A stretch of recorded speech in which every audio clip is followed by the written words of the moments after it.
Vous connaissez sûrement quelqu'un comme ça. Peu importe la situation, mais il y a toujours quelque chose qui ne va pas. Un détail, un problème, une remarque.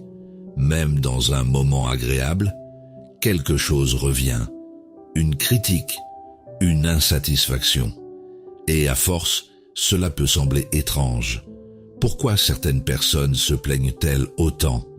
Pourquoi ce réflexe revient-il encore et encore? Est-ce une simple habitude ou quelque chose de plus profond? Se plaindre est à l'origine un comportement normal. Tout le monde se plaint parfois, après une longue journée, après une situation frustrante, après une attente. Se plaindre permet d'exprimer une émotion, de relâcher une tension, de dire ce que l'on ressent. Mais chez certaines personnes, ce comportement ne disparaît pas. Il revient souvent, très souvent, parfois même, automatiquement. Le cerveau humain a une particularité importante. Il accorde plus d'attention au négatif qu'au positif. Ce phénomène s'appelle le biais de négativité. Autrement dit, le cerveau remarque plus facilement ce qui ne va pas, ce qui dérange, ce qui pourrait être mieux. Ce mécanisme existe depuis longtemps. À une époque, repérer les dangers était essentiel pour survivre. Mais aujourd'hui, ce même mécanisme peut influencer notre manière de voir le monde. Certaines personnes vont naturellement remarquer les problèmes plus vite, plus souvent. Et avec le temps, cela peut devenir une habitude. Quand une personne se concentre régulièrement sur ce qui ne va pas, elle entraîne son cerveau à faire la même chose encore plus facilement. C'est un cercle. Plus on remarque le négatif, plus il devient visible. Plus il devient visible, plus on en parle. Et plus on en parle, plus cela devient naturel. Mais la plainte n'est pas seulement une question de perception. Elle peut aussi être une forme de communication. Se plaindre parfois, c'est dire « Regarde ce que je ressens. Comprends ma situation. Écoute-moi ». Dans certaines interactions, la plainte devient un moyen d'exister dans la conversation, un moyen d'attirer l'attention, pas forcément de manière consciente, mais simplement parce que cela fonctionne. Quand une personne se plaint, les autres réagissent souvent. Ils écoutent, ils répondent, ils donnent leur avis.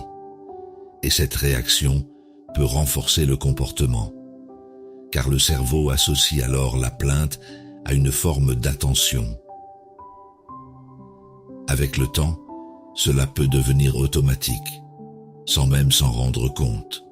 La personne parle et la plainte apparaît, encore et encore. Mais il y a aussi une autre dimension. Certaines personnes perçoivent réellement le monde différemment. Ce n'est pas qu'elles veulent se plaindre, c'est qu'elles voient plus facilement les défauts, les limites, les problèmes. Là où d'autres verront une situation normale, elles verront une amélioration possible, un détail dérangeant, une imperfection. Cette différence de perception change tout, parce que ce que l'on voit influence ce que l'on dit, et ce que l'on dit influence ce que l'on pense. Dans un groupe, ce comportement a aussi un effet. Une personne qui se plaint souvent peut influencer l'ambiance.